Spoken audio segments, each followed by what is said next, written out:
Why this AI researcher thinks that there's a 99.9% chance AI wipes us out, okay? AI wipes us out. Let me read this story to you. Here we go. And by the way, I was studying this one guy. And I'll tell you guys a couple quotes from him. Brandon, if you can send me the notes on the episode that we did yesterday, that'd be great.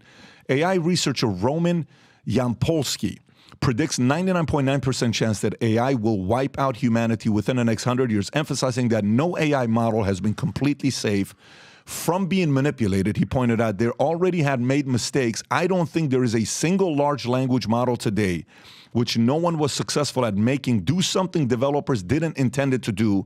Yampolskiy discussed the need for a perpetual safety machine to control AI, warning that even well-managed AI like ChatGPT could self-modify and pose risks. He stressed with existential risk, you only get one chance, in that indicating the potential for AI to evolve unpredictably beyond human control. The risk of AI, according to Yampolskiy, include everyone will die, everyone will suffer, and wish they were dead, or humans losing their purpose as AI takes over jobs and creativity. Tom, what do you think about what he's saying here?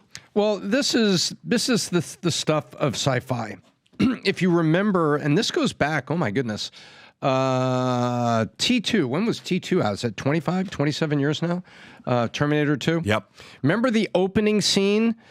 At 3:15 in the afternoon, Skynet became sentient. And so it's like the AI, the computer kind of 2015. So we're Terminator 2, 2015. I think it's out before that.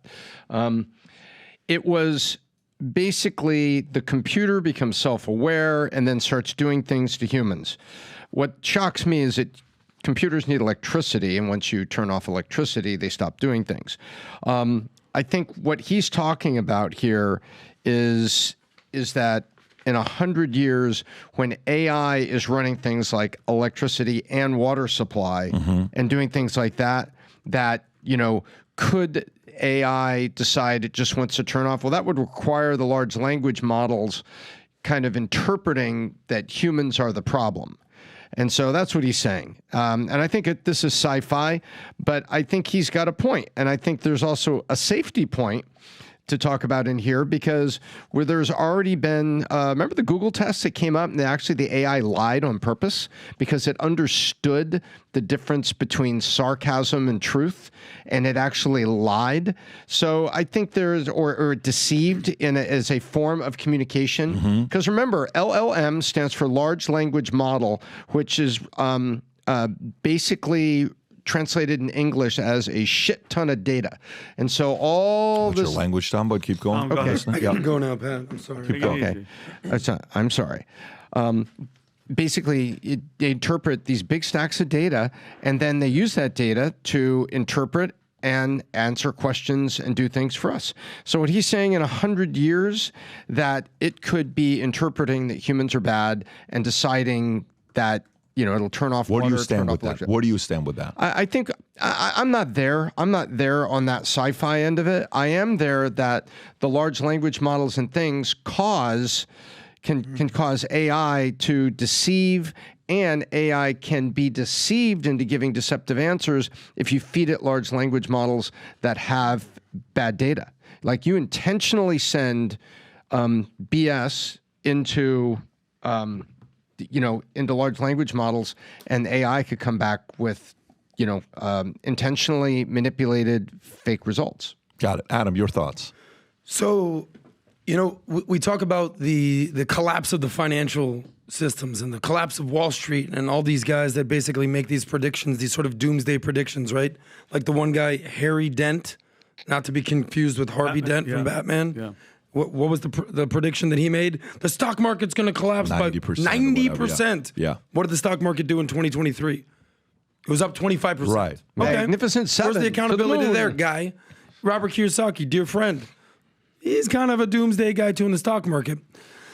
So there's some people out there that basically get headlines for making bold predictions. Maybe this guy is one of them. I don't know. But I also hear these rumors about AI. We all do. Not an AI expert, but, they're saying, like, I want to get ahead of this. In preparation for what could happen, I would like to get ahead of this. Imagine, we hear about these commissions. We just had the conversation with Cuomo and Dave Smith. when Cuomo said, we need a 9/11 type commission on what happened in COVID. We need to keep China accountable. It's always after the fact. The Warren Commission after JFK assassination, after the fact. The 9/11 Commission after the fact. Just a suggestion, let's get a commission on AI before the fact, because if they do it after 99% of us all perish, there's going to be no one there for the commission. So I'd like to get ahead of this before anything doomsday could potentially happen. I got something I want you to be thinking about. So when did Klaus Schwab from World Economic Forum say he's going to be stepping down? Just a week ago. But when did he say he's going to be stepping down? Do you guys remember? He said January 2025, I will be stepping down. Do you know who's been called the brains of Klaus Schwab? Do you know who has been called the brain of Klaus Schwab? The guy that wrote Human? Yuval Harari. Yeah. The guy that wrote Homo Deus, one of your favorite books, and he wrote Sapiens. Sapiens was my this favorite. guy's written a handful of books, of which, Vinny, has sold 45 million plus copies in 64 plus languages. And he is somebody whose father believed in capitalism. His father hated the socialists. And he grew up being a very proud Jew, Israel, because his father, and then he flipped. He's the complete opposite, pretty much, not complete opposite, what some of his father's beliefs were. But he calls people, day-to-day people, the useless class. If you type in Yuval Harari and useless class on Twitter, you'll see what he says. And I'm going somewhere with this here, so you can see what it is. So one of the things he says, like his concern here, let me just send this to you, Rob, if you can play this clip. And people, you're just talking about regular Americans or just people in general? Around the world. For people that are watching this right now, he considers you useless class, okay? Jeez. Is this it, Rob? Is this one of them? It is. Go ahead and play this clip. This is one of the clips you can play and go back. And the question then becomes, is he right or wrong? So go ahead, play the clip. On the one hand, the emergence of a new upgraded elite of superhumans enhanced by bioengineering and brain-computer interfaces and things like that. And on the other hand, a new massive useless class, a class that has no military or economic Useless usefulness, class. and therefore also no political power.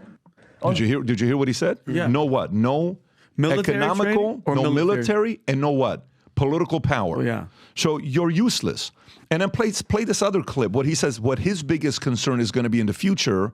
Watch what he says here. And it's always the guys with the accents. You ever notice that? It's always the guy with the funny accent that wants to He's destroy actually a him. very interesting guy. I'll tell you a couple things about him. Go ahead. And then the big political and economic question Listen. of the 21st century will be, what do we need humans for? Or at least, what do we need so many humans for? Do you have an answer in the book? At present, the best guess we have is keep them happy with drugs and computer games. And then the big... Did you hear what he said? Keep them happy with drugs and computer games, okay? happening. So keep this in mind. This is not a regular guy, by the way, that we're talking about, right? This is He's a heavyweight. Klaus Schwab. Barack Obama's recommended his books. Bill Gates has recommended his book. He's got relationships with Macron, with Merkel, with all the major leaders you can be thinking about. His net worth is a $15 to $20 million guy. But here's a couple things when you hear what he has to say. So go to it. If AI grows at the pace that it does, and people are no longer needed because technology is doing something better than you are, could there come a time where people are useless, those who didn't recreate themselves? Could there come a time where somebody who's just kind of sitting there watching this like, yeah, I don't think it's going to affect me. I don't think it's going to affect me. I don't think it's going to affect me. Is he partially right that it's going to affect certain people, okay? Because I think partially it's going to affect half of the world. I think it's going to affect the people that are sitting, maybe even 80% of it, to the people that are sitting there saying like, oh, someone's going to take care of me. Oh, someone's going to take care of me. Oh, someone's going to take care of me. Oh, someone's going to take care of me. And all of a sudden, holy shit, now I have to do whatever they tell me to do. So if your personality isn't someone that you want others telling you what the hell you do no matter what, then you may want to not be the person that's sitting there allowing AI to do its part without you leveraging. Here's the second thing that I bring about with this guy. That very, very interesting. Again, when you go into his story, when he's gay, he's married to his husband, and even back in the days when he was doing what he was doing with his partying days and all this stuff, he kind of breaks down his story. Very detailed guy. Very, very interesting, detailed guy this guy is. But the protection, and as weird as this sounds, Vinny, where my confidence comes with AI, and Tom, I want to get your thoughts on this. How big of an industry is oil? We already know, $5 trillion industry. How many industries you think are protected by politicians who are bought by lobbyists? This is a very weird angle I'm going to take for you guys. Okay. How many industries are protected because billionaires are worried about losing their wealth, so they hire lobbyists to protect those industries? How many, Tom? I think just about any industry you could name is like that. But I would say there are three that are very, very large. And the first one is energy. Energy has long been, thought of as almost like a political branch of government when you think of the global need for energy. And you take a look, OPEC. OPEC was the early moniker for euro. Euro became the consolidation of European countries under the euro dollar and an economic forum. OPEC always was an economic forum where they consolidated them together, and that was billionaires. Then there's tech. And tech, you've got billionaire. I mean, look what we've seen in the hearings in Congress. Those are, all of them were tech billionaires that were testifying in front of Congress with lots of lobbyists, such as Meta, to protect themselves. So I think you see big tech and the spinoff of big tech, which is AI, which is like new tech. I refer to AI as new tech, and I refer to Meta, X, and the others as sort of current tech. But I think those three, energy, new tech, and current tech, all have got billionaires that are protecting them, and it's deep. Do you think if AI gets to a point that's going to disrupt industries at a level where an entire industry is going to be wiped out, do you think they'll allow that to happen? So now you're asking would they use the too big to fail laws to protect an industry that maybe that AI is going to crush? I don't know. I think AI is going to be allowed to steamroll certain things and just basically say, hey, horse and buggy, you got left behind. So if that's the case, so what are some of the industries that are going to take a hit with AI with nothing being able to be done? Because I think a part of it, just like the Invention Secrecy Act, Tom, was used in a way to prevent certain inventions to destroy industries. I think the government's going to use the Invention Secrecy Act to prevent certain technologies to advance at a pace that's going to destroy many, many multi-trillion-dollar industries. Well, I would agree. No, yes, I would agree with that. Absolutely, I would agree with that angle. Will it be used to protect? Yeah, I'm sure Invention Secrecy Act might be used that. Like, if AI gets ahead of itself, to your point, on something, and they step in and they say, whoa, hang tight. We can't have that happen. Because if you take a look at it, here's a great way to look at it. You look at what oil reserves we thought we had 20 years ago versus we know we have today. You know what the difference is? Technological advancement and sensors going into the ground to identify where the oil is. So technology has identified more oil that's difficult to get to, but it's underlying that the earth isn't running out of oil the way everybody said 20 years ago. And so I think AI accelerates that in terms of energy discovery. Okay. Well, that also, I could see people stepping in and saying, wait, not yet. Do you think forever, even 1,000 years from now, if we haven't destroyed ourselves, entertainment's still going to be around being done by humans, or will humans be entertained by robots? I think humans are going to be entertained by robots. You can take a look at AI now that has taken jazz, with no lyrics. Sports is still going to be robots? No, I'm looking at. I think sports is still humans, but I'm talking about music. You've got jazz music. I've heard jazz music created by AI, and it's beautiful. I agree. It's incredible, and there's no lyrics, so they don't create the heart and soul of the blues lyric. If you listen to the jazz, you say, "This is incredible."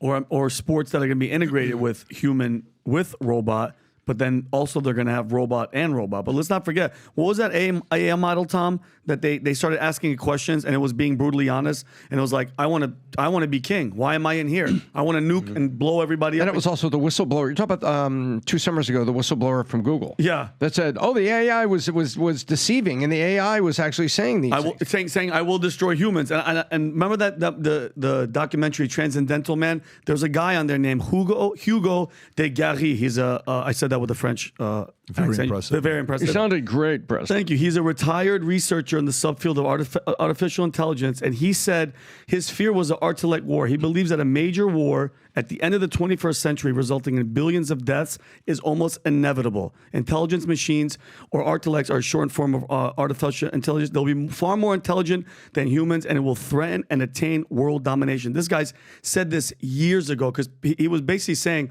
when we look at an ant, when you see an ant, you don't think twice, and you do that. This thing is thinking millions and trillions of, it's going to look at us like we're beneath it.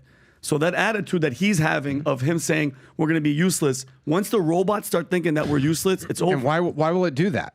The reason it'll do that is because it was fed the LLM, large language models, that contained, dialogue and information about humans being bad. So remember, AI is only as good as the LLMs that go into AI. And if the LLMs go in, it is interpreting, wow, these humans are bad. Look what they do to each other. Look at this. Look at wars. Look at the evil of leadership. It is interpreting all of that. So that's how the AI can come back and say, well, these humans are incredibly bad to each other. Oh my goodness, humans are bad.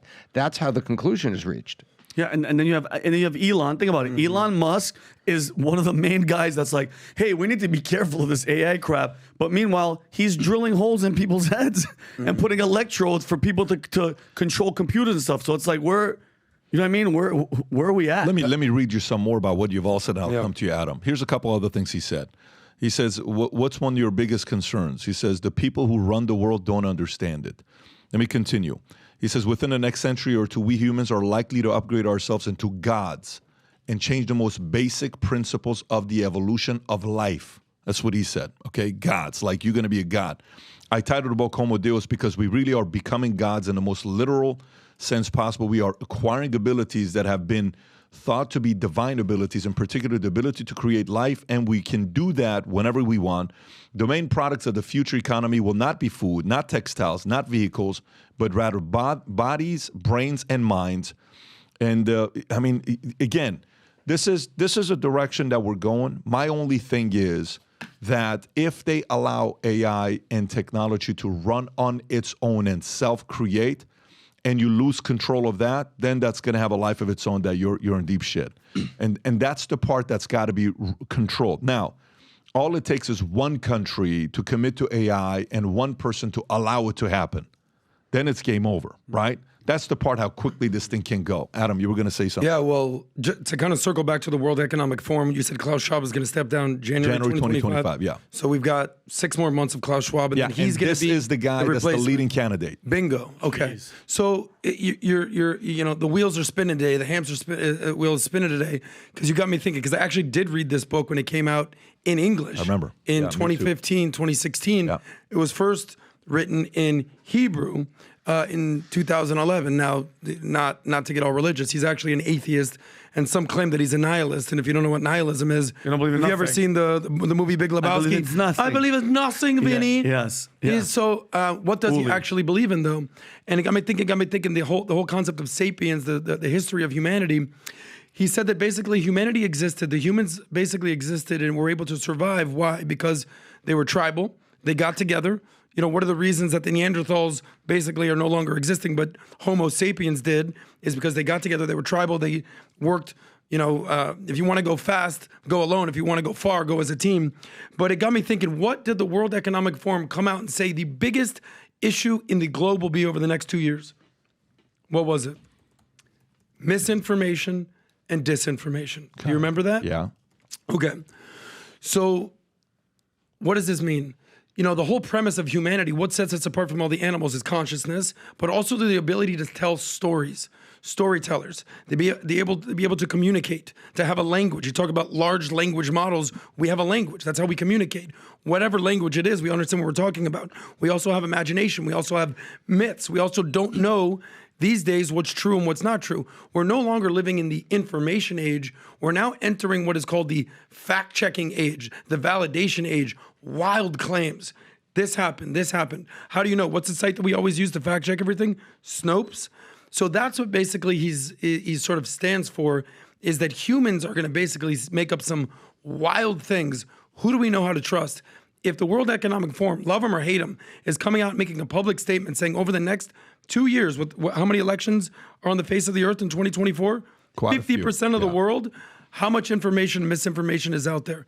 So what's my point? I'm waiting. Don't believe everything that you hear, especially when you hear it from AI.